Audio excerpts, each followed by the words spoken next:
Hey everybody, welcome to the Deep Thoughts on SNL podcast, an SNL review and discussion show based on the Toronto Trivia Club. My name is Rob Moden. With me today is Brian Edwards. Brian, say hi. Ahoy, ahoy. So we're going to dive right into the episode. We're here to talk about season 40, episode 4, Jim Carrey. Brian is laughing because I stalled for a second trying to think of what season we're on, which is the weird thing. It's not in the credits at all. Is it 39? Is it 31? I don't know. You only see it like 8 times a show. It's the Diamond Anniversary season, right? I don't know. I don't know what those are. Yeah, I mean, a diamond, is that 75? Is that 100? Who knows? Like 50s gold? I don't care. Does that mean you have to actually be have a 75th anniversary of your wedding or something before you get a diamond? Oh, God. Seems Well, high. just thinking Seems about it, high. even 50, I'm 37 right now, almost 38. I'd have to be in a relationship immediately, and I would still be 87, 88 years old before I hit a 50th anniversary. That's probably not going to happen, I'm guessing. I think I'm on a safer side, but I don't want to reveal my age. Because you're a baby. Pete Davidson is younger than me. Oh, there you go. You're There safe. you go. That's why. Now I get to feel old with everybody else. So let's talk about the first sketch, which was the cold open about the Ebola czar. Like a lot of the political sketches so far this season, and sorry, when I say political sketches, I mean political cold opens. Yeah. And last season too, mostly forgettable. I don't really remember much. It's just so the only things that really stuck out to me were the 2-3 times that Taron flubbed a line, which surprised me because Taron's usually pretty good, but he flubbed a couple lines. It was like client, climate, and there was a couple other ones after that. Very minor stuff, but I noticed it just because it's unusual for him. Usually Not that the line flubbing was on purpose, but maybe it was just because he was on purpose trying to play up the anxiety and nervousness of the character that it kind of spilled into him actually stumbling. It's a good cover. Yeah. That's not true. It's a good excuse. Taron, you can take that from me. There you go. You borrow that. Yeah. Al Sharpton, didn't really care. Yeah, why did Al Sharpton really show up? What was he? He was the only Democrat who would sit next to Obama. That was the joke. Oh, that was the joke? Yeah, I couldn't even remember. Yeah. It was just he was there. I was glad to see Obama there. I mean, you get points for that from me. I thought you were about to say, I was glad to see Obama. We don't see that impression very much.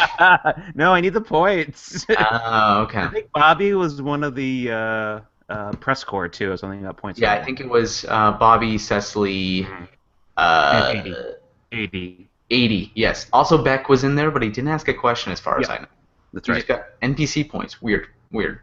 For an old open, that is weird. And then Keenan got the live from New York. Boo. Mm-hmm. It's good for me. It's topical, but it's forgettable. Topical, but forgettable. Taron Killam is good at kind of playing the flustered guy. I like it when he does that, but I more remember the behavior than any of the actual lines last night. Yeah. There was one line I liked. What was it? I think I wrote it down. He didn't know he was challenged on not knowing any statistics, and he came back with, "I don't have any, but I can promise that everything's gonna be 100% cool as hell," and then tried to just play that off as a joke, and no one bought it. Speaking of hell, Oh, yeah, let's talk about the monologue. oh. I watched it later than live. I watched a good hour after it started airing, and I was tired a little bit, and I had been drinking, so I wasn't my sharpest. But I was just like, "What is this? What am I watching?" It was the weirdest thing, and it was watching it today. I'm kind of I wasn't entirely paying attention last night, so all of a sudden it dawned on me that we were in the middle of a demon goat Helvis. host impersonating Elvis singing about pecan pie, and it just I don't know what's going on. I felt I like rewatched it today, and he followed the logic that's kind of there, but really isn't. No, it's that Jim Carrey wanted to do an Elvis impression, and they said, "Well, it's a Halloween show. How do we make it Halloween? All right, we'll do this, and then we'll just use a whole bunch of..." But it wasn't pumpkin pie. It was pecan pie. Yeah, but there's the demon puns, and it was just... I enjoyed it. I think there was a little banter. Wait, you enjoyed it? No, I enjoyed the banter with the band. The band joined in with doing howling noises or something at some point. I always like when they incorporate the band into any sort of sketch or monologue, but that was about it. Maybe Bobby coming up with the pie That was Yeah, okay. his face. His mugging was good. He's always good at when he has to like lean into the frame to mug. They repeated the season premiere from last year. Tina Fey. Yeah. You and me watched it. It was a couple Yeah, weeks yeah, yeah. ago, and they had the scene of like Tina Fey and Taron Killam as the boarding agents for a plane, Mm-hmm. and just going like people who just Yeah. farted come and Yeah. it was like Bobby Moynihan, and he looks really proud of himself. Yeah. Moynihan is great at poking into frame with that very smile. That Yes. smile.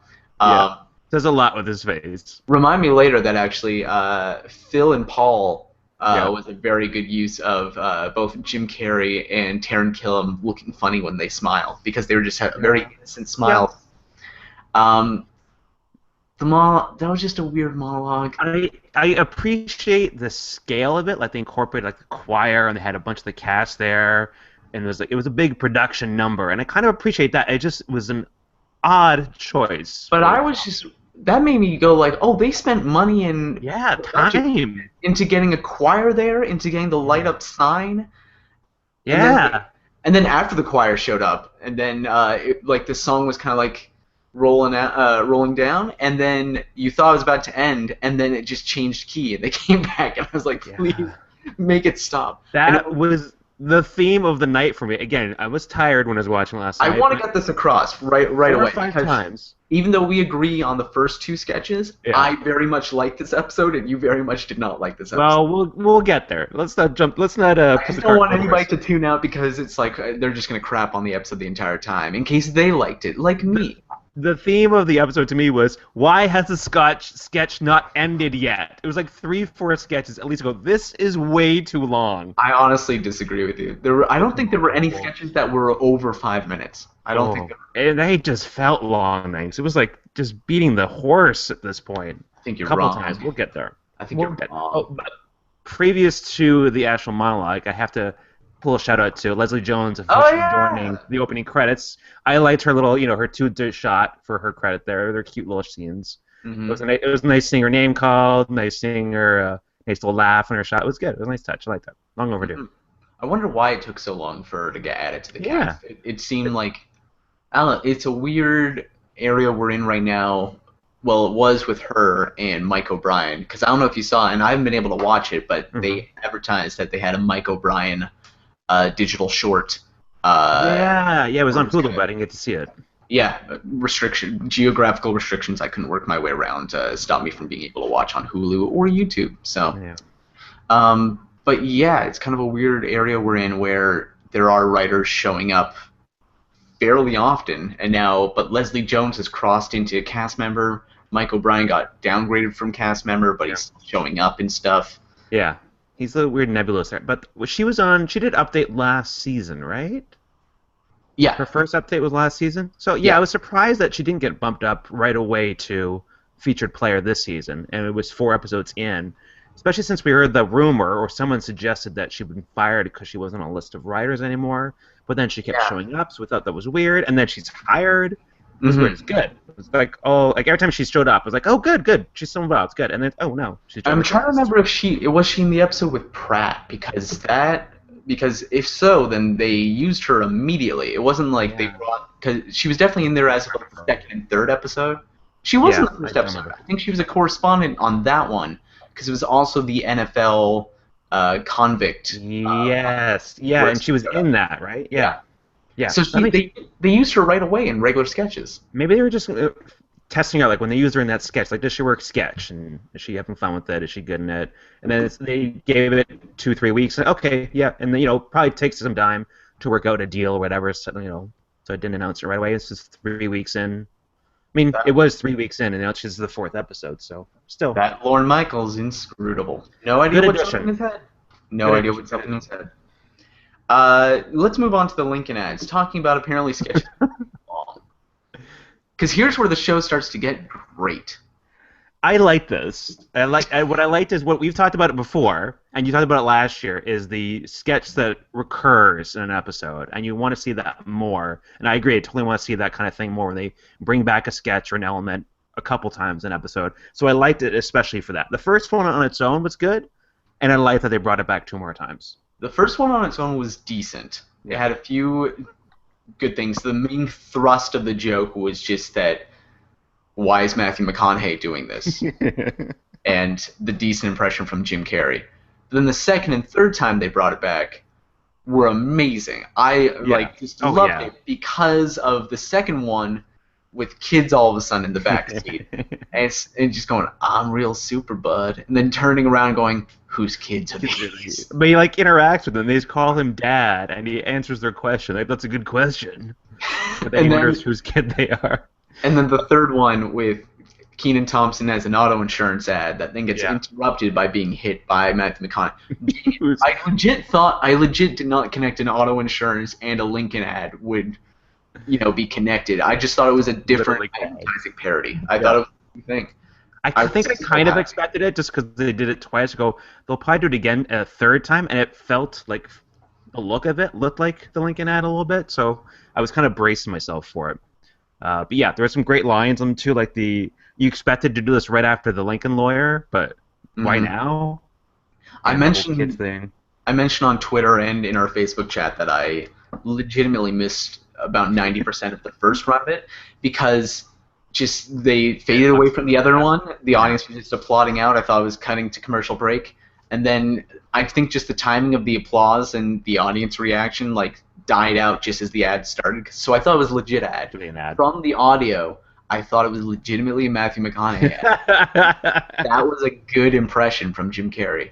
And then the audience laughed at some part. I think by the time he said, should I do something with this booger, feels like a tennis ball or what? Like a tiny little tennis ball. Yep. Those were pretty amazing. And we're on an upswing here, in my opinion, because next up is the Carey family reunion. Didn't love it. What? I appreciate it. At a certain point, at a certain point, and then I was like, okay, now we're starting to get into absurd brilliance at this point, so I'm appreciating that, and I liked how it ended, and I know they modeled it after the Christopher Walken family reunion, which to me was kind of a cop-out. Did you say Christopher Walken in a Christopher Walken impression just now? Because you were kind of like, Christopher Walken? No, it's not doing that on purpose. Okay. So at first I thought, this feels like just a total ego stroke of the host. Like, let's do every character's done for him. Isn't he great, everyone? No. It was modeled after. I was like, okay, well, let's slide for that, but... I appreciate the fire marshal and I'm sure that it was kind of also a throw at probably everybody who ever comes up to Jim Carrey and just yells a phrase from one of his old movies. And I like whenever you get just about everyone possible in a sketch. I love when there's a ton of people in a sketch, and this had a lot of the cast, which is good. Let's talk about the impressions. Killam, solid impression. Yep. Really good. Yep. Mooney, good way to start, because it starts off, the first two start off relatively normal people that you can buy or related to him, and then it just. But also very good impressions, so that you know immediately the game of the sketch being there in person. Absolutely. Killam and Mooney. Killam more especially. Yeah.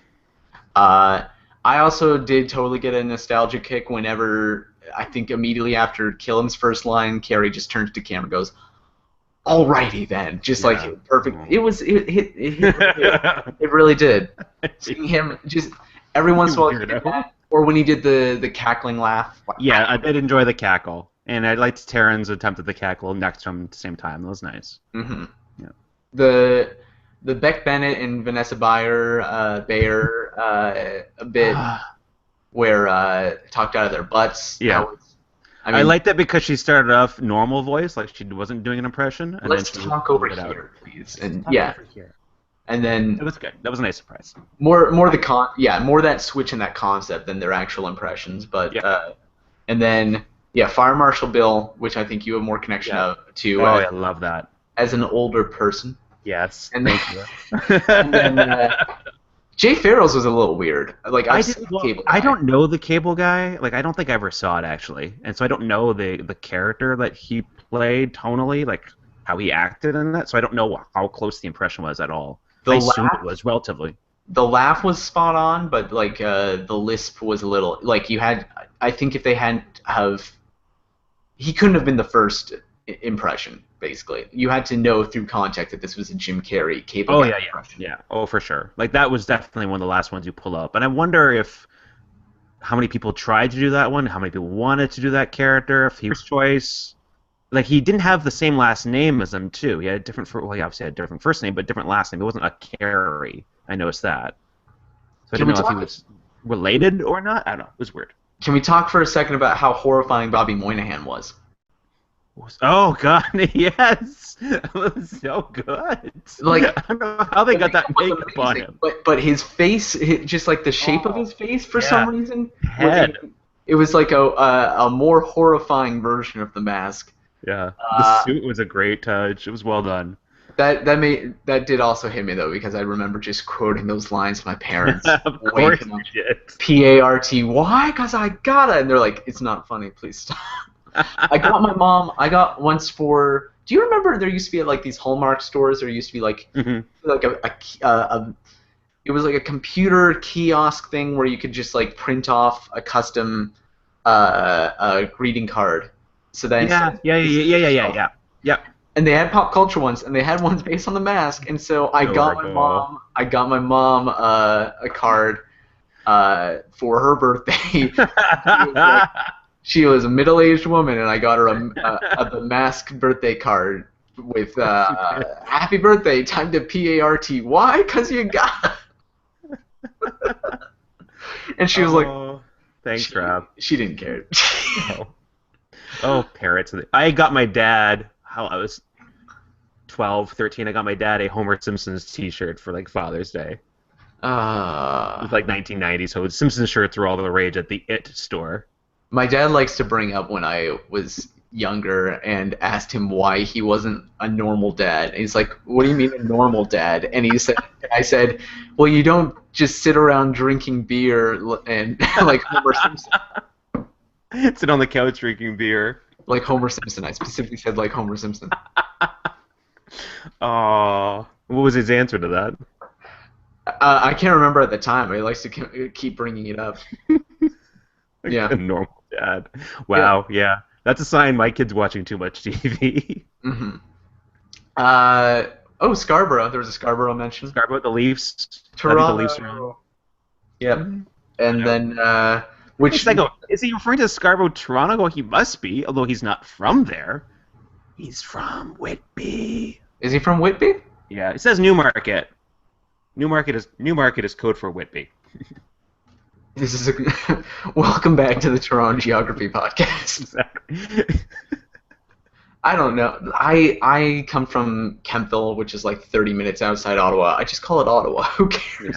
Yeah. You Toronto people are very weird about who Toronto qualifies people. as Toronto. I'm not from here either. I'm Yes, from you are. Stouffville. Stouffville's I like don't- 45 minutes north. That's basically, if it's GTA, it's Toronto. I don't care. Hey, you're the reason why the city amalgamated. It's people like you and that mentality. So I'm responsible for Rob Ford. Exactly. Thank you. Sure. Next is Paul and Phil. Oh wait, hold on. Jeff Daniels. Jeff Daniels. We should Yeah, mention of course. Jeff Daniels. Surprised he's only used that one time. Yeah, came in as Lloyd. Kind of had a good his look about him, the Dumb and Dumber look that I think Lloyd and other Dumb and Dumber share. The other Dumb and Dumber character. I'm not particularly attached to Dumb and Dumber. I should let that be known. But yeah, it was all right. Did anyone have him? I'm trying to remember if they Somebody were has him. both picked. Somebody has him. Somebody Okay. earned points for him. I remember thinking about picking one or the other of them, and I went up with a different pair from another movie. I can't remember why. Somebody Yeah. also drafted Matthew McConaughey and got points just for being impersonated without even being here. More points than Jeff Daniels earned for actually showing up. Wow. Yeah. Yeah. Yeah. Yeah, Jeff Daniels. Okay, well, that's good. That's good. Someone got a little points for that. But They don't Paul get and any more. Phil. Paul and Phil. And Phil. Oh, and I liked this one. This was good. I thought you were going to go love, because I liked at least like the that. first time I saw it, I loved it. I think I tweeted that no matter how bad the sketch got, sometime around right after the introduction of the premise of just these two guys, Paul and Phil, I said, I'm going to love this sketch no matter how badly it goes from here. It could crater. It could go completely downhill, and I will be very entertained by just Everybody yelling at Paul and Phil for not being scary enough. And they're all, oh, shucks. And their backstory was it Paul died chasing a butterfly off a cliff, And the other one and Phil killed himself because he was so sad. Yep. I love it. Shucks. Yeah, I liked it. I like Pete Sashir. I'm just screaming. Oh, shut up! Shut up! Shut up!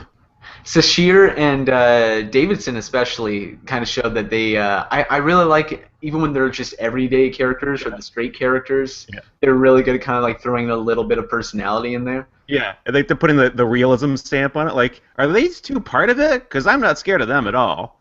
I just like Davidson's delivery of like, what better way to get faded than to break you? And Sashir answering the riddle. The clock. Okay, thanks. It's a clock. It was a good time. Answer our riddle. I don't know how much there was to talk about in this sketch other than saying that we really liked it. I'm looking up. Was it Matt? Someone noticed it. Like we saw them crawling, and don't think we were supposed to. Yeah, I think the Hulu version ended, and I wasn't paying 100% attention, but I realized I didn't see that shot again. So I think online they have the dress rehearsal version.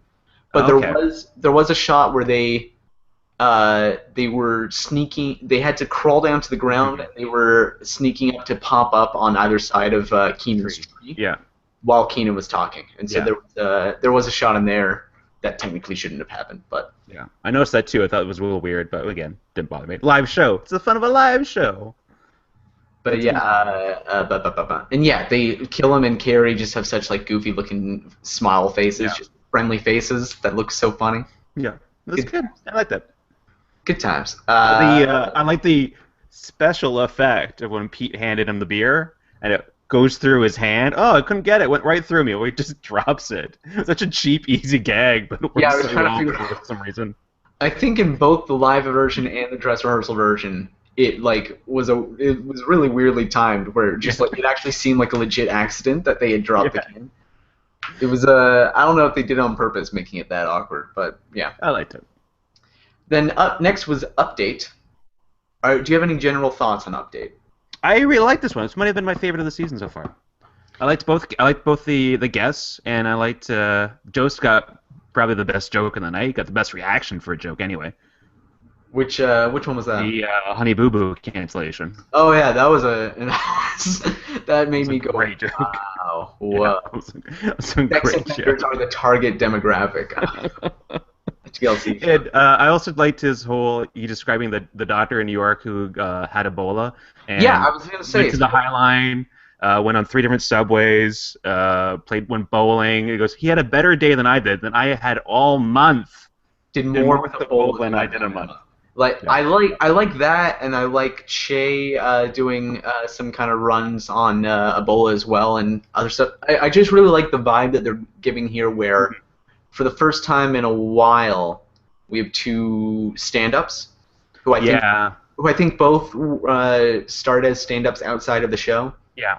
And they're kind of being given free reign to every once in a while break from the one-liner like, a person did this today, which was described as blank, and that's that's the format of the weekend update. Do a couple of hits. Yeah, you're right. They get to a little mini rant, a point of view, an actual stand-up kind of bit. I like that. I really do. And Che's been a little better at it, but Jost, I honestly think, is coming into it slowly. I do think the internet's being mean about guys. I don't know.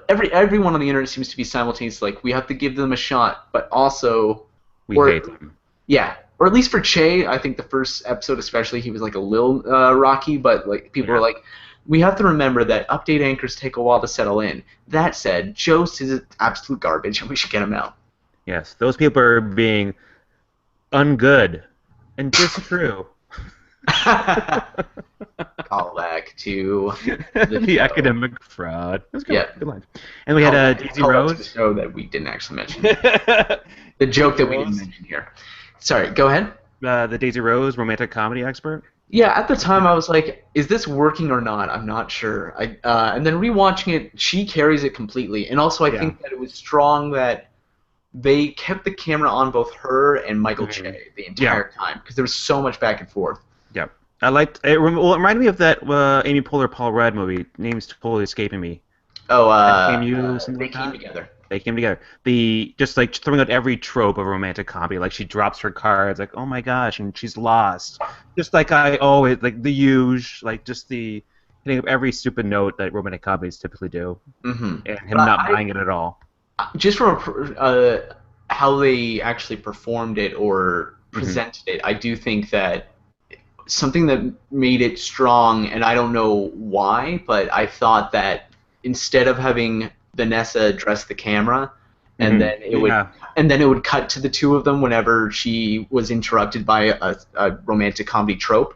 It just kept the camera on both of them so that there was clearly like a back and forth. I also Yeah. really like the random lines like, "It's New York and it's 6 days of Halloween." It's like you could Stop reading the cue cards out there. Read the cue cards in here. Okay, okay, you go. Neither of us, only you were going. You're the one that's going. If we're not married in 15, 20 minutes, Hmm. There were a bunch of good back lines. when we first met, Hmm. We met like and 70 seconds ago. I was you, saying, go ahead. you had me at absolutely. Absolutely not.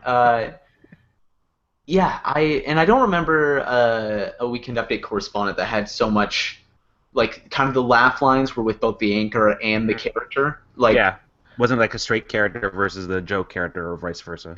I was on a Bill Hader interview kick after he hosted, and he was talking about how uh, the thing that he always loved about Stefan was he always finds it funny when somebody is overly patient with somebody else who's doing a Yeah, terrible job, yeah. and that made me realize I think that was a lot of like that was a lot of the dynamics between Seth and the Hmm. correspondent, where the correspondent's You'd being indulge crazy. them.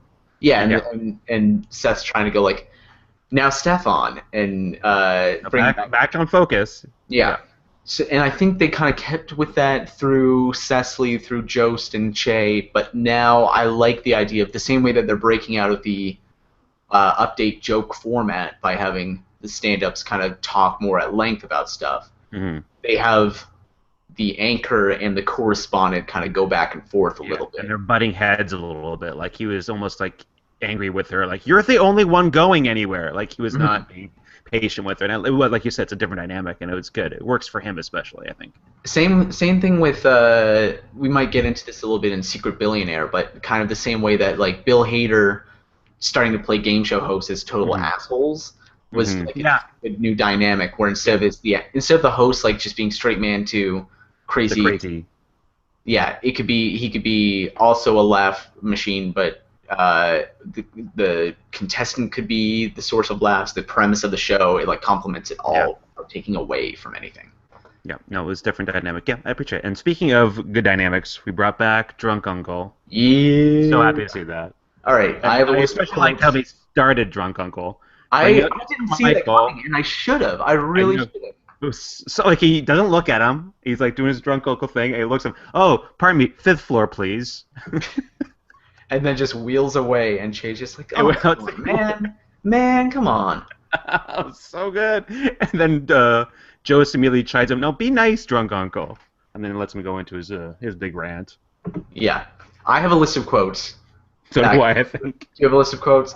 Uh, I liked he grabbed the garbage lid out of nowhere and slammed on his head, and there was a slight you could just hear him go, "Ow," and then in character as like America in the garbage bin. yeah. My one of my favorites was put some goji berries in my Dropbox or That's something. fantastic. Yep. Somebody actually corrected me on Twitter where I thought he said they were like, "Do you have any thoughts on Halloween?" He's like, "More like horror week." Am Halloween. I right? As in, I thought he meant like horror the genre. Oh no. So I thought the Yeah. joke was that he just called it like more like scary ween. Am I right? Oh no. Yeah, Just like no. a terrible dad joke. I got away mad. Yeah, Horrorween. somebody corrected me. Horrorween. I Yeah. like my version better. No, Horrorween's better. I like Uh, I like my version where he's just going like more like scary holiday. Am I right? No, just a terrible joke. But go ahead. is this GoPro farm to table? That's so stupid. Bit. What else was there? Now We like already got tricked. It's called Pearl Harbor. Mhm. If NFL Anywhere, you can watch it anywhere, then why won't you let me watch in the bathroom, Linda? Linda, Native Native American mate. American mace. Yeah, we both had that. So I'm not a jack of all trades, so I don't know how to commit murder with Viola Davis. So I'm a 50-yard smash. And then What's what's mindless. black and white and red all over? I didn't Newspaper? care. I didn't care for that. Oh, I had something super The racist. twist on Yours the is old better. racist joke. I feel like I've heard that joke reappropriated as racist as a joke unto itself before. But the rest of it was solid. And like Bill Hader's characters, Drunk Uncle does not seem to have diminishing returns. I don't know No. what it is about. I don't know what it is about Weekend Update characters in the last couple of years, but like a lot of them should run out of steam. But Drunk Uncle, Stefan, Girl You Wish You Talked to at a Party, Jebediah Atkinson, I don't think any of them have hit diminishing returns for me No. yet. No. I might be completely contradicted by something I've said in a past podcast, but No, I don't think you've ever disliked any of those characters, and I've enjoyed when people have been themselves, like Leslie Jones and Pete Davidson, Brooks Wheelan. Whenever they've been themselves, I always thought they were good hits. yeah. I don't know. There's very few update correspondents that I don't like. I think they're usually Keenans, to be honest. Mm. Well, Leah's not here, so we don't have to talk about that. That's true. We did skip over a couple of good jokes though too. Before they got to Drunk Uncle, they had I didn't the write down wasabi ginger, the Yeah, chip flavor wasabi ginger. Something like something Joe Biden would have called Chinese ambassador. Solid joke. meh. And the pumpkin spice, the woman who bought 52 cartons of pumpkin spice, which is enough to last a year. And And she's you need to Google it. She's white.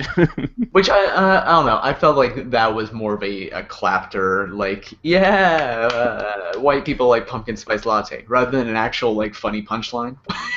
It worked. I did feel bad for the Kentucky Fried Chicken girl, because I actually read that story in the news earlier in the week, where she stayed at a KFC for a week because it was open 24/7, and just kept eating because she got dumped by a guy. Immediately didn't want to go home to her apartment because there's all these memories there. She goes, I want chicken nuggets or wings, and went to KFC and just stayed there for days. I apparently missed this story in real life and both times I watched Update. So Yeah. She didn't know, like, and it took them a while to notice because they changed shifts and they don't really know. Oh, it took them about like a couple days to notice that she was still there because of the shift changes and all that. And so, like, it still took them a couple of days because I feel like even like after one shift they'd be like, "This girl's been here 8 hours. Do we know what's up with her?" I don't know, maybe they're just not noticing sad people in a KFC. Too I many. felt bad for Too her. many of them. They just blend in.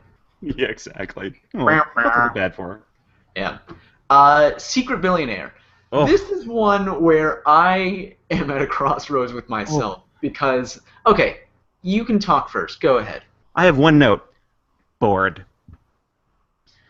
Now, I was just, I don't like these characters. I don't like what Jim Carrey's doing at all. I don't care about the premise of the show, the game, as you say. Doesn't work for me. here's what I'll say. Ugh. I felt like including again that Bill Hader would have been great as like the host and asshole, and Yeah. I don't think any of the other characters in the sketch had a funny line. No. I think, or let me check. I think actually Cecily might have had something, but Secret Bit. You'll be searching a while. Sorry. Yep, I thought I had written down something, but no, apparently not. Look, it started out very weak, and then at some point, just a flip switch, mostly around the Dennis Bryan thing, which was my favorite. Super hilarious to me. I don't know why. Just the thought of 250 Dennises in an airplane hangar, and they slowly start introducing each other, and they all slowly realize what's going on, and then Brian is having that like horror epiphany happening to him that he's the one person out. It's the funniest idea in the world to me. I don't know why. You're watching it late and tired. Yep.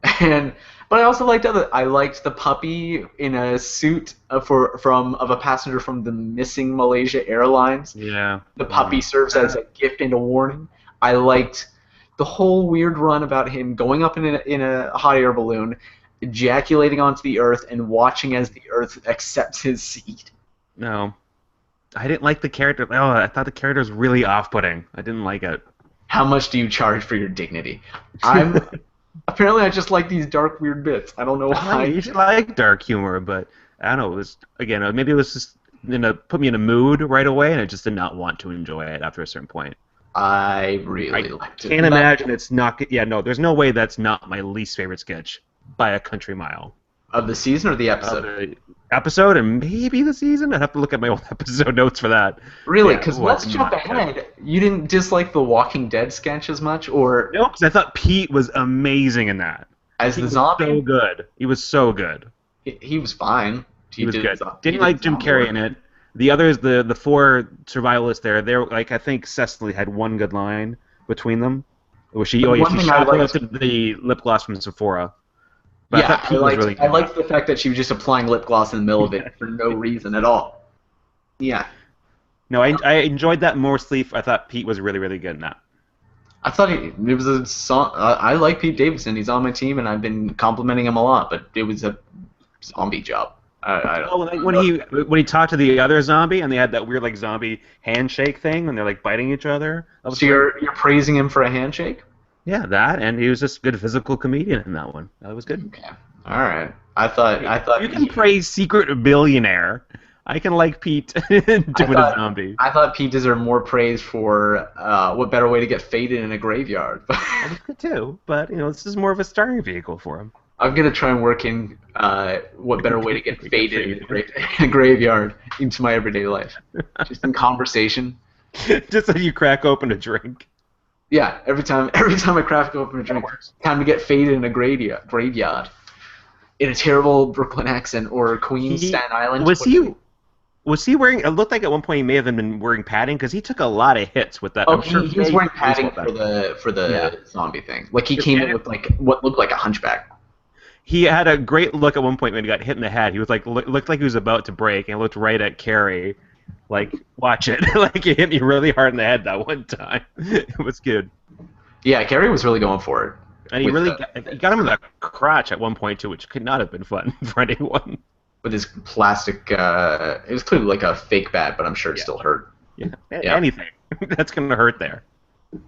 All right, so let's jump back to the Ghost Factor Fiction pre-tape. Yes, which I missed last night. I think I either fell asleep for a minute and skipped over it because I did not stay until my rewatch this morning. Did you? So you didn't manage to watch it though, eventually. I did watch it, yeah, on the rewatch day, and I loved it. I was like, oh yes, Leslie Jones gets the starring role in a sketch. Well deserved, well done. Yeah, they know. I saw some people. I have to put it out there that I saw some people say it was kind of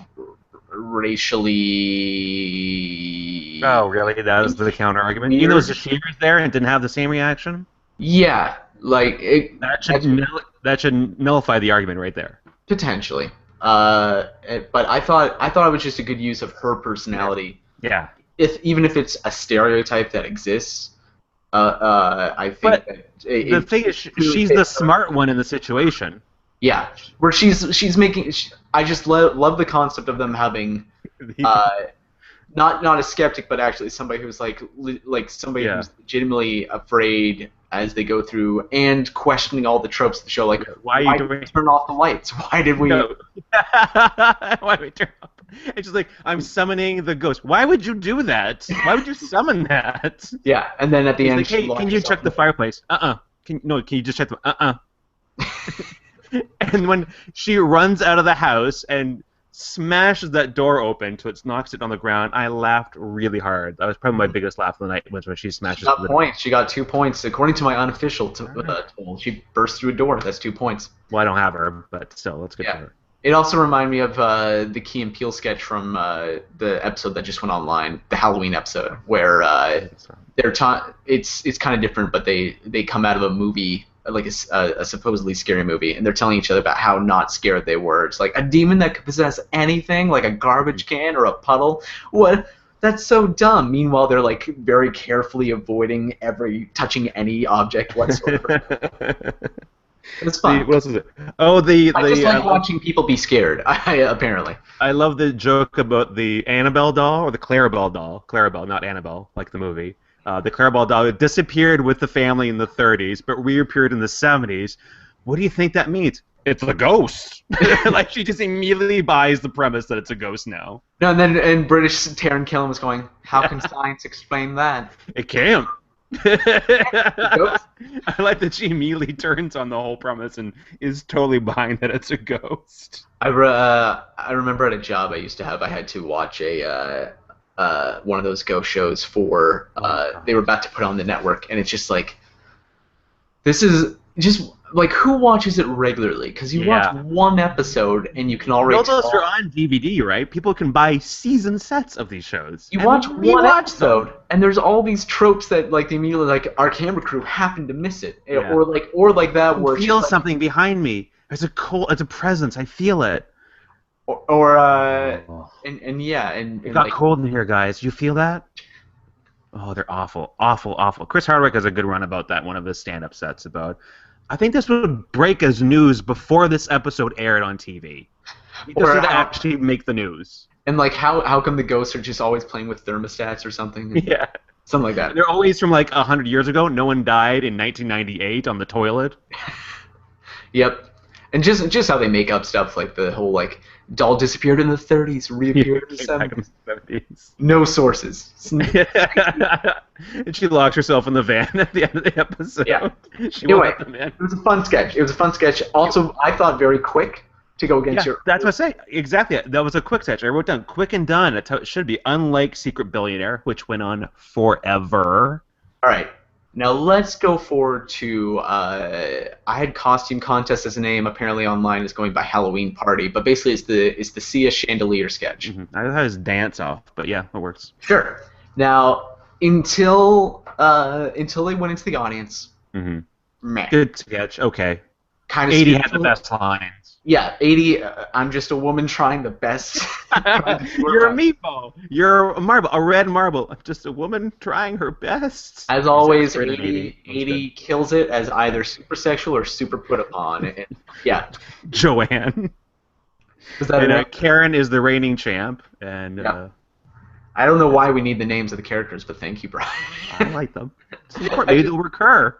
Sorry, I thought it was interesting that you wrote down the character names. I take copious notes, except for Secret Billionaire, where I wrote one word. But kind of a spiritual sequel to the last time Jim Carrey hosted, and it was a Black Swan parody with Nassim Pedrad. Yeah, you're right. And in that case, again, the joke was that he was just Jim Carrey in a leotard, going crazy dancing. Yeah. But then when they go into the audience, that's when it becomes special. Yeah, it's like it almost seems too easy to make it like. Yeah, just goof around in the alley or in the and all of a sudden it's an all-time classic. But it all of a sudden was like transcendent. Yeah. It was like actually it was kind of moving. It was kind of like this is like a live television moment and like really cool. Yeah. Somebody online said like we'll see that clip in like decades from now in 75th anniversary. The fact that you can make Lorne, of all people, giggle. He actually, like, broke, if you will. If Lorne can break. I didn't see that. Giggled. I noticed on the rewatch. It was something like he was looking at Kate and just, like, stifled the giggle. I just thought it was the cutest thing seeing Lorne giggle. Might be worth some points there. I might have to go back and check that. But, like, yeah, and it was just special. And Kate McKinnon is a godsend and a wonderful person. Yeah. Did well. I was wondering what happened to her when he pushed the cart and then stayed and like fell on the mattress. Like, what happened to poor Kate at that point? I assume some people were there to catch her. I hope some people were there to catch her. Next time we saw her, she's standing next to Lauren at the monitor, and that was Iggy Azalea that they ran up to on the stage and joined them, right? Yeah. Yeah, I assume so. And she took off her outfit and joined in. That was a nice little touch too.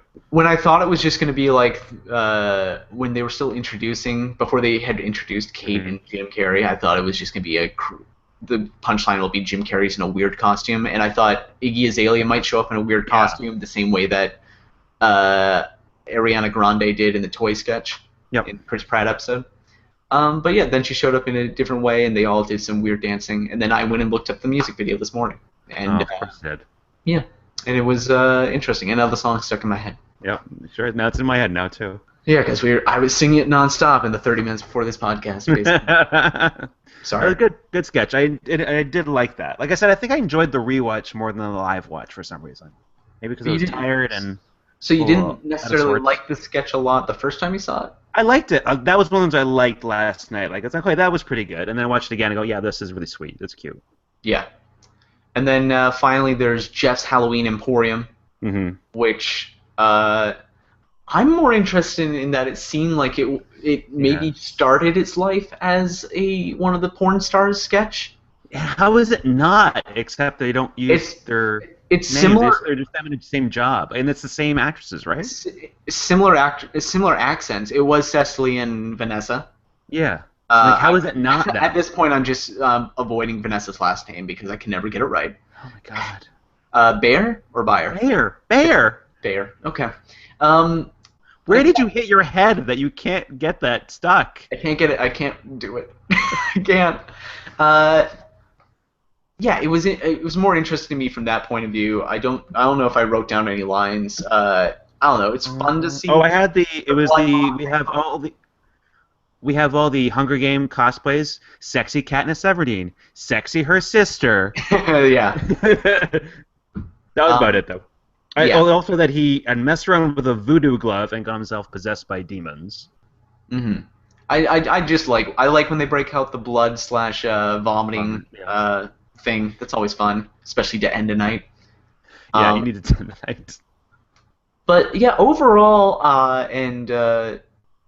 yeah, I think this is what Matt said as well. Overall, just like a kind of very bipolar episode, kind of switching between, I would argue, some all-time great classic sketches, mostly the Chandelier one, maybe the Lincoln one, maybe. Yeah.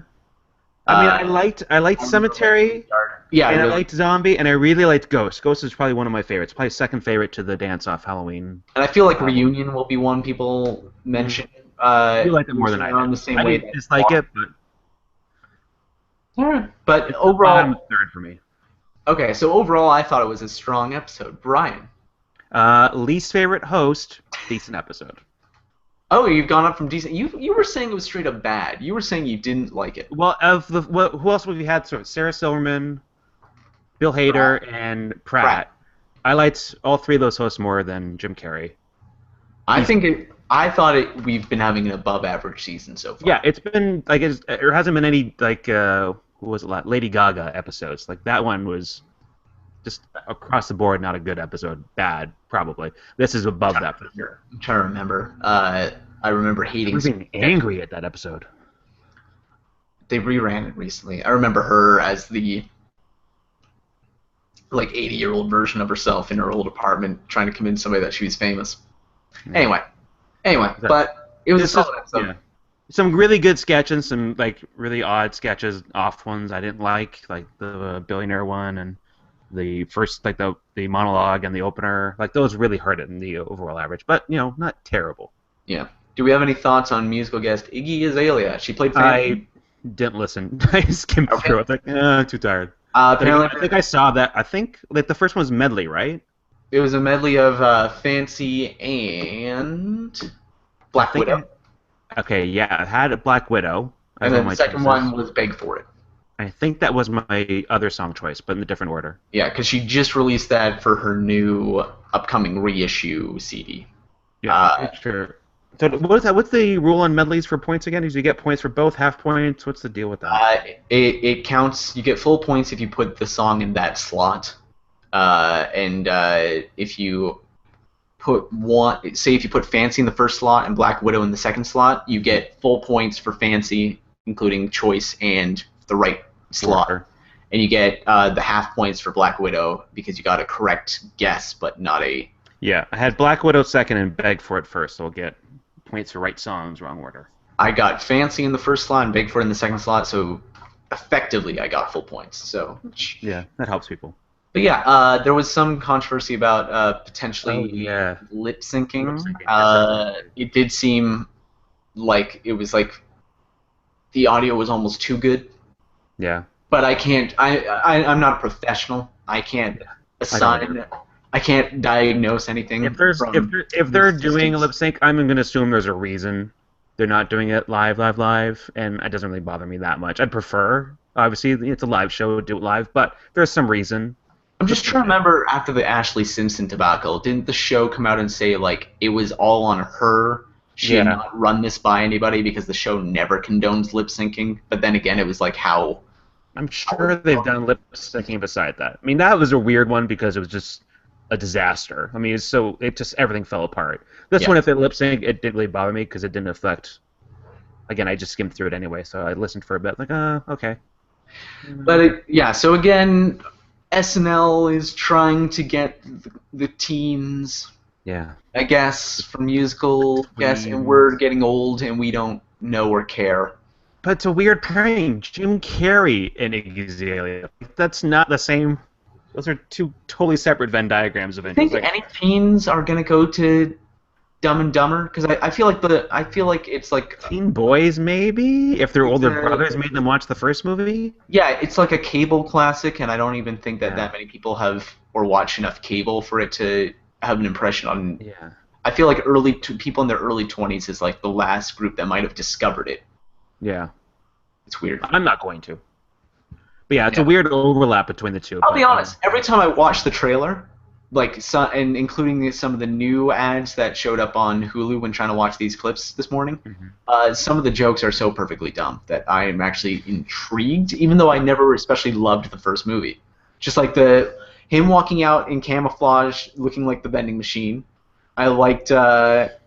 I don't know why. I like when Harry calls his daughter Emma Stone and Jim Carrey picks up the phone and they don't realize they're talking to each other and it's like it's my dead dad or whatever. I like in the new ad there's something where it's just like we need to get a bus but we're on a bike. Buses have bike racks now and then it smash cuts to them still sitting on the bike pedaling on the. That's such an obvious joke. Is it? Yeah. Come on, it's so perfectly dumb that I feel like nobody does it anymore. Yeah. Maybe for a reason. I think it has its place. Yeah. I mean, we'll see. It'll be interesting to see how it does in the old box office mojo. Mm-hmm. Which is still alive. Yes, weirdly. IMDb did not kill it. Anyway, nobody watching cares about that. What's your favorite sketch of the night? I liked Dance Off a lot, like the Halloween thing, and I think right after that was probably ghost hunting. Okay. Yeah, I liked everything. I would maybe go with I don't know. There were specific moments in so many sketches that made me laugh so hard, or in the commercial was really good too, especially as an overall like 3-time arc, hitting it 3 times, and I liked a lot about Cemetery. Not everything, but yeah. I thought Keenan, again, this is a shocking critique, I'm sure, for you. I thought as the tree was, Keenan really over the top. Like as a tree? He can't even move, and you thought he was over top? His facial expressions, I thought were just like, what are you doing? What is this? I'm going to devil's advocate you. I'm going to stop. Hold on. He was next to Bobby Moynihan as a screaming headstone. I think you're... It wasn't the character, what he did with his expressions. Rewatch him in it and tell me you think that's an odd choice. The continuing evolution of me defending Keenan throughout the season as he's now on my team. Yeah, exactly. You're not going to get less points for this, Rob. You're not going to lose points. I just didn't notice him overacting as a tree. I disagree. Yeah. Now, if you were to guess the top 3 point earners of this episode... Actually, hold on. Let's rewind. If you were to guess the number of points Jim Carrey, Jeff Daniels, and Matthew McConaughey got, what would you guess? Okay, well, insider knowledge, I think you took me off pre-show that Matthew McConaughey got more points for voiceover than Jeff Daniels did for showing up in the sketch. For being impersonated, not voiceover. Yeah, for being impersonated. Matthew McConaughey got, So I'm gonna, but I was gonna say it's low points. I'm gonna say like 5 and 3 or 7 and 5 respectively, something like that. Nothing great. Jim Carrey, he did dance. He was in a lot of the digital shorts. Digital shorts showed up 3 times at least. Yeah, now I will mention... I guess he's probably like high 80s? Yeah, so what I will mention is that Russell could easily disagree with this, but I did do the Lincoln as 3 separate ads. I didn't know that's fair. So Jim Carrey got 30 points for appearing in 3 different pre-tape bits. That's good. Yeah, and Matthew McConaughey got... Matthew McConaughey got 6 points in my tally because he was impersonated, which is 2 points. 3 times. 3 times.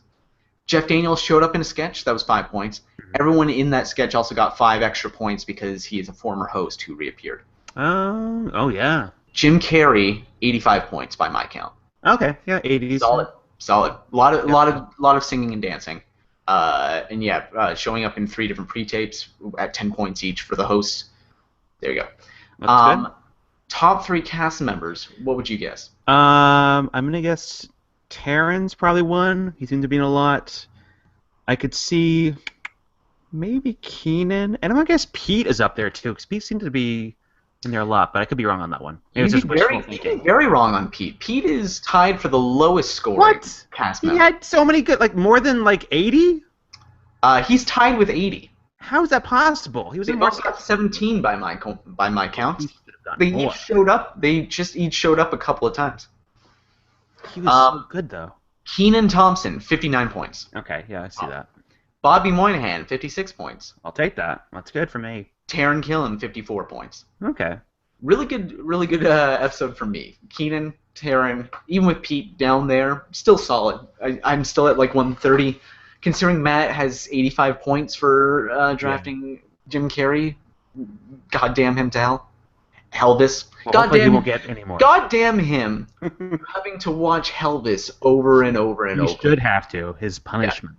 He has already said that he regrets not being able to be here because he really wanted to talk about how much he hated Helvis. That was really odd. He said he wanted to have a special panel discussion podcast to unite everyone who has been through the traumatic experience of Helvis. Just like a one-off special or some sort of special event to just talk about how much we had been hurt by Helvis. Just the still in the background, we all cringe at it. Yeah. But yeah, so a solid episode. For point of interest, Sashir was actually the highest scoring featured at 32, right ahead of Bennett at 30. Leslie Jones, 19 points for her first episode. Solid. Yeah.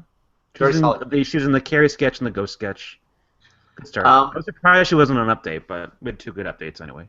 Almost everybody was high scoring. I'll go into a bit of depth. We're just saying that Vanessa Bayer, you're right the first time. Vanessa Bayer, 37 points, which I think is one of her top scores in a while. And but Kate McKinnon, 25 points, and that includes even for such a breakout show-stopping sketch, only 25 points. He was like absent up until then, basically. Yeah, and so was 80. Yeah. Anywho, 80 had the one bit earlier, and that was it. Yeah. So moving on to news, shall we? Sure. First bit of news. Now you just told me that this has apparently been debunked by one of the people involved, but we could talk about it in a hypothetical sense. You did? Neil Patrick Harris got announced as the host for the next Oscars, and then a report came out that both Chris Rock and Julia Louis-Dreyfus had turned the opportunity down. Mm-hmm. And apparently you found something saying that Chris Rock claims he was never asked because he would have said yes. Yeah, I just saw a TV title earlier saying the Oscars never asked me because I would have said yes. I didn't get into the article, but that looks like the latest news on that, which is weird all around. If they would name that, or someone would name them as first choices, and like, why would they do that when they already have the hosts?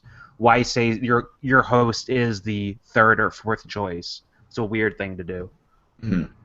That is true. Like a weird deal. I don't know where. I think that was maybe. I should look up what it is, but I think it was like an unofficial source had claimed that they had turned it down, like New York Post kind of thing. It definitely wasn't the producers coming out and saying Neil Patrick Harris is a great choice. He was our number 5. Here are our top.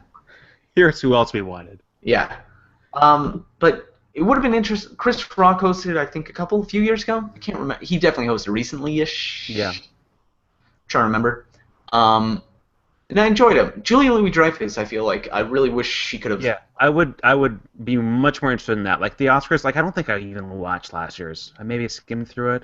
Who was the host? It's gotten. I don't know. Was that Stewart? For me, that wasn't Jon Stewart. Why am I thinking Jon Stewart? And it wasn't Ellen, right? Ellen. Yeah. And who was the year before? Seth MacFarlane the year before. I didn't watch that. Yeah, and then before that, Alec Baldwin, Steve Martin. They kind of go back and forth. Yeah, I don't know. I'm a not big interested anymore. Yeah. I used to do like the Oscar parties and get really invested in the picks and all that and winning an Oscar pool. And I just don't care anymore as much.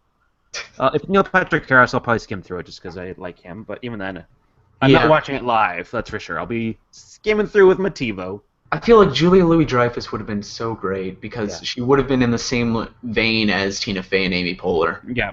I can see. I feel like the reason that she's even been in this discussion at all, whether it was a real discussion or whether it was made up by whatever source claimed Right. this, was because Julia Louis-Dreyfus has been so game for some great Yeah. moments in Different. the Emmys, especially. Yeah. Like making out with Bryan Cranston, or Yes. or I think the year before, where she just like claimed she was just pretending she was super rich and like wasn't talking to anybody and was like Yeah. smoking a giant cigar or She had cigarette. was it her that had the wrong speech, or someone else had her speech? Oh yeah, they did a whole. I think they did a She had, Best like, Actresses thing where she had accidentally like, switched Amy speeches. Poehler's with somebody speech? else. Yeah, Yeah. she's great. She's Yeah. awesome. She would be great, and I would watch her do that. I could see her doing the Globes too, but again, she's probably nominated, so she probably couldn't. Who knows? Amy Poehler was nominated. That's true. Yeah, Amy I think- Poehler and Tina Fey, I got news for her, never doing the Oscars. Never. Why not? Because they wouldn't be asked, but they don't want to. Tina Fey, I think they've both said it, but Tina Fey emphatically said that is way too much crazy pressure. You're instantly yeah. hated and judged before you even set one foot up there. It's a lose-lose. You can't possibly do well coming off that, Fair. especially as a woman. There's no. But I think they also said they didn't want to do a second Globes. Yeah, Globes, I have no problem seeing them doing that over and over again if they want to, but there's no way to do the Oscars. It's too big a thing. Yeah. Like Tina Fey, because you feel judged instantly. I am excited for the idea of Neil Patrick Harris getting close to a hosting EGOT. Yes. He did the Emmys. He did. I thought he had done the Grammys. He has not. So clearly he has to get on Tonys, obviously. that. He's done the Tonys so many times, and now he'll Yeah. be doing the Oscars. Yeah. EGOT. Okay. I'm Yeah. surprised he hasn't done the Grammys, to be honest with you. Like I thought he had. He must have. You think? Mm-hmm. Because I feel like the Grammys never get a musician to host. They just get a celebrity to host I it. honestly could not tell you one single person who's hosted the Grammys. I have never Pretty watched sure it. Conan O'Brien hosted it once. And what does he have to do with Oh music? yeah, stuff? wasn't that a weird thing where people were like, why is Conan hosting that? Wasn't that like a big deal? Yeah, but I think usually a choice. it's an odd choice. Just everybody was like, what? Because he's a talk show host, whereas usually it's like just a general personality, like a Ryan Seacrest maybe or something. I don't know. I don't know. We're so out of touch with the kid music. The kids and their music. For the kids, yeah. Moving on, there's an announcement this week I actually found really interesting. I did not. Maybe nobody else.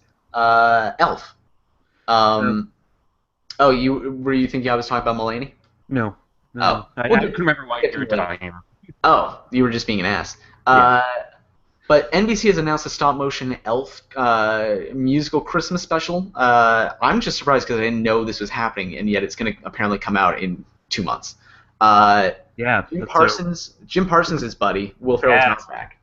Kind of weird. That's why I instantly was like, nope, pass. But within the cast is Mark Hamill, Ed Asner, Fred Armisen, SNL, The stars of today. Jay Leno, Matt Lauer, Gilbert Wow. Gottfried, Oh, it's a who's who of Hollywood comedy. Kate McCucci, Rachel McFarlane, Max Charles, who's that, and Steve Higgins. Steve Higgins. Yeah. I thought you were gonna do a quote. Is it a Simpsons quote? Or it's like it's a who's who of who's that or what? It's a good line. I wish. No, I I thought I'm interested in the idea of it. I like some of the people in that cast, some SNL related people. I'm interested in something involving Kate McCucci and Fred Armisen and Steve. It's adorable. And Kate McCucci is perfect for Elf. I mean, assuming she's some sort of elf person and not a human in it, because that would be a waste of casting. Mm-hmm. I wonder if she is. I don't know if there's. Oh, it's a retelling, so it's potentially A reboot? It's potentially just like the same movie, like the story of the movie, but in stop motion. So maybe she is. But I could see her voice being the Zooey Deschanel. That's weird. Why would you not just do another story before or after? Well, there was an Elf 2 for a while, in development for a while, but Will Ferrell kept turning it down because he thought that it's like the story is him being naive about the world and then eventually learning about it. So where do you go from there? It's like Crocodile Dundee 2. You're saying that wasn't a classic? I'm amazed you even saw it. I have not seen it. I saw In Los Angeles when it first came out without having seen any of the Crocodile Dundee things. Well, obviously you were just lost. In Los Angeles. So dumb. But my only reference to Crocodile Dundee was probably the knifey spoony bit in Yeah, Simpsons. Simpsons. But I love Elf. Elf is maybe Well, my favorite Christmas movie ever. that's in your wheelhouse generation-wise. Yes, That's it definitely was. something growing up that you would have watched. Yeah, not so Mhm. much me. I was a grown-up by the time that came out. What's your favorite Christmas movie as a grown-up? If you say Christmas Story, No, fuck you. I don't like Christmas Story. No, Actually, my favorite right? Christmas movie that I watch every year on Christmas Eve is Scrooged with Bill Murray. Every year I watch it. I have to see that. I think I It's my tried to favorite. watch it when I was younger, and it was like too over. Scary. It was over my head as a kid. Um, yeah, but I That don't one I watch understand. every year. I don't understand the love for Christmas Story. Come at me, No, anybody I who don't watches or either. listens to this. I don't It, care. like, it was totally of my era growing up. Like that was a movie that came out, I think, in '85. I want to say, so it's totally something I would have seen in a theater. But I didn't, and I think I just missed the boat on that one. And people just love it, and I'm like, yeah, I don't know what you like about it. I think it's part of a series of movies in the '80s that are more iconic than good, Yeah. like A lot of them. Ghostbusters. Ooh, controversial. Yeah, I keep bringing that up, hoping somebody will get mad at me. Nobody has, but Who has the energy? yeah. But yeah, I'm looking forward to the Elf special. Whatever. Yeah, I there's love. nothing in there. It's sad that Higgins is the biggest draw for me next to McCoochie, I guess. He's a good voice. He'd be a good voice. Yeah. And then Mulaney. The episode order has been cut back from 16 episodes to a weird number to begin with, to 13, which is more Yeah. standard for half Standard season. order. Um, Yeah. Not a good sign. Not a good sign. Not a good show so far. Mm. I keep watching it just in the hopes that it will find its footing. I feel like maybe I should like Rip Van Winkle it and just not watch it for a year, and hopefully it comes back and we'll see it again. Oh, look, it's much better now. Yeah, I've watched 3 episodes. I keep trying. Matt keeps on. I like to bring up the whole air conditioner thing. I don't know if you saw that. Yeah. Oh yeah. This just for anybody who is lucky enough to not see. It's a scene where Mulaney's roommate gives birth to an air conditioner. Yeah. Kind of. It's weird and like it's just trying a bit too hard. And then the Halloween episode was like dark in a really weird way. Yeah, I think I probably liked that the most, and it's not a high barometer, but I liked that he was stealing jokes from a dead guy. I found that was And then crazy dark. he almost breaks in, like tries to rob his grave. Yeah, Like, that I thought again. Oh, Seinfeld did that already when they dug up Fredo the bird. but that was a bird, not a human. Yeah, yeah. Like I mean, that. the cemetery digging. I was like, yeah, I've seen this before. And I've seen John Mulaney tweet like some positive notices about the show, and it's always about how like you should give it a chance because it's actually weirdly dark and stuff. And I appreciate that, but it doesn't necessarily make it funnier or better. And I really hope it finds its footing. Yeah, I do too. I hope it survives its 13 episode order and kind of retools a little bit because I think the nuggets are there. I want to I don't know. It's a trend this season. Other people have pointed it out. The Zach Galifianakis type best friend is in like 5 different shows this season, including this one. This one, Marry Me, which is Zed. I really like Marry Me. That is the correct way. A to Z. Oh, okay.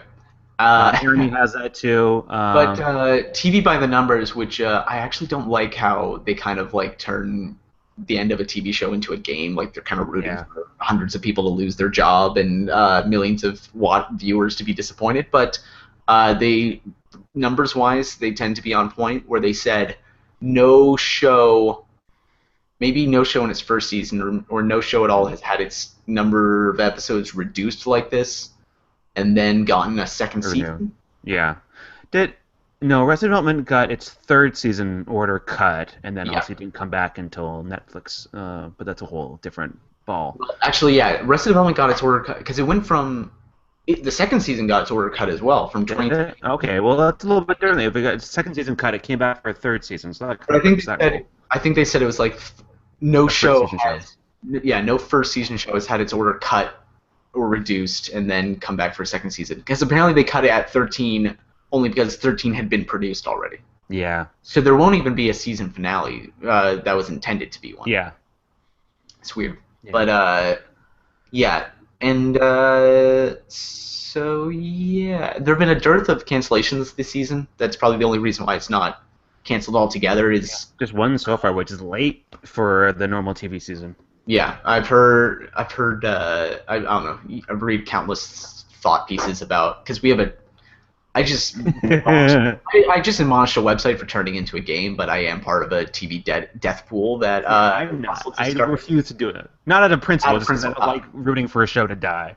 I'm not necessarily rooting. I don't know, but it's kind of a weird line that I'm admonishing one website for doing it and I'm doing it. But yeah, like there are. So we've been looking into it, and there are thought pieces about how DVR numbers are Mm. a bit much bigger factor, so people have to wait a couple weeks to get those in. The There's a mid-season concern. slot is looking weak. I Well, heard. and I think more generally that ratings are declining so much that nobody's sure if it's like a show underperforming or it's all television. Like just Yeah. like Mulaney pulled like 1 point something million viewers or something, which is insane to think about even 5 years ago. Yeah. Like one and like but like in a couple of years there's going to be probably a show that sticks on the air for a little while that has under 1 million viewers. Yeah. That's And probably it's just just going to happen by necessity. the system is just so ridiculously outmoded and broken. Like it doesn't reflect anything that it should be. Let alone like internet TV, but like that they don't record like a college dorm. Factoring that, like a dozen people watch a show in a college dorm. They don't contribute for those numbers at all. As one Yeah, example, they for keep on saying they're years, going years they to don't know that's a problem. they keep on saying they're going to incorporate DVR or Twitter or Hulu or YouTube or whatever, and then like they come out saying like, oh, we had a glitch from March to last month or That something. I was don't so even know what came stupid. out of that. ABC got good numbers out of this glitch, and they even admit, yeah, we got good numbers out of the glitch. Oh, so they got like their Yeah, whole. they got reported higher, or other shows got underreported compared to them, and it made them look good. Apparently, it was such a negligible marginal change that it doesn't mean any shows were canceled that shouldn't have Yeah. been, or vice versa. But Still, it the fact that it can also that fact that it could happen is, and that it's important is so stupid. yeah. Such an outmoded, idiotic system. We don't have any grudges about TV shows being canceled. Absolutely not. What are you talking No. about? I'm Hey, not you mad. never know. I have I to mean, wait look at Arrested Development, Family Guy, Futurama, and now 25 years later, Twin Peaks. If that show can go back after 25 years, Yeah. you just can't say never anymore. It seems like more TV shows continuing just seems more of a can you get the cast together? If so, then you're good. Whoever you can get, and if you get anyone behind the scenes involved, great. I Yeah. mean, between all the movies being made in TV shows and all the TV shows being made in movies, Well, you mentioned it's those. There's the also dog chasing its own tail eventually. you mentioned those shows. There's also Veronica Mars. Yeah. There's also Community. There's I actually we've been marathoning Gilmore Girls now that's on Netflix and it's enjoyable. And I saw a thing about that they're talking about potentially doing a movie or something. Oh, yeah, absolutely. I can absolutely see that. Someone Yeah. tweeted out, I think just before when they announced that it was coming back, like on October 1st on Netflix or whatever. Someone said Alexis Bledel, if you see her last name, is the same age that her mom's character was when that show started. Ah! Yeah. Oh yeah, because Made everyone feel really old. she got pregnant when she was like 16. 14, 15, 16. Yeah. So 2000. Yeah. Yeah. Yeah. Wow. Scary stuff. Wow. She should have a bigger career right now. It's too bad that she went with Alexis Bledel. It's too bad that she kind of got caught in. I think it was back to back like Sin City, a Zack Snyder movie, and then like post grad or something. Yeah. No. Yeah. She should be doing. I'm liking that. Why am I blanking on her name? Lorelai. Lauren Graham is joining. Morgan. Is joining the Matthew Perry's Odd Couple. That's interesting considering the personal history. Interesting, right? Yeah, that too. But they've worked together. Good for them. But also, I don't want to get my hopes high, but I want to like this Odd Couple thing because it's Matthew Perry, who I've always liked. It's Thomas Lennon, who I think is hilarious. Yeah. Actually, the reason why I thought about Community was because I was talking about can you get the cast together, and I bet Nicole Brown had to leave Community because of scheduling to do Odd Couple instead. Well, it's just Odd Couple fit her schedule better. Yes, that's what I meant. That because she had to leave because a single cam schedule didn't fit with her personal 12 hours versus looking after her ill father, and that's unfortunate. But But anyway, I want to like the Odd Couple reboot. I do, but I I'm not going yeah. to. It's instinctively a reboot of something so old. I mean, it was good, but it's so like, oh. Yeah, but I just finished watching Fargo. I can't be against remakes or reboots to begin Ooh. Without going into spoilers for anyone who may not have seen it yet, what did you think? Did you finish the finale? I think the finale was all right. I think it was not necessarily super satisfying on its own, but it wasn't. It wasn't a wholly Coen Brothers like Mm-hmm. anti-climax, which I think Yeah. maybe they had been trying to go for. It was kind of in the middle. It was a little satisfying, but not as satisfying as I thought Breaking Bad's finale was very Well, satisfying. But I also think that many finales aren't. yeah, I was impressed because I figured if they, well, I think they are pretty much going to do a season 2, but a completely separate story, separate characters, separate location. They've said that it's going to be the Sioux Falls Yeah, case. so I like that it wrapped up those characters. Mm-hmm.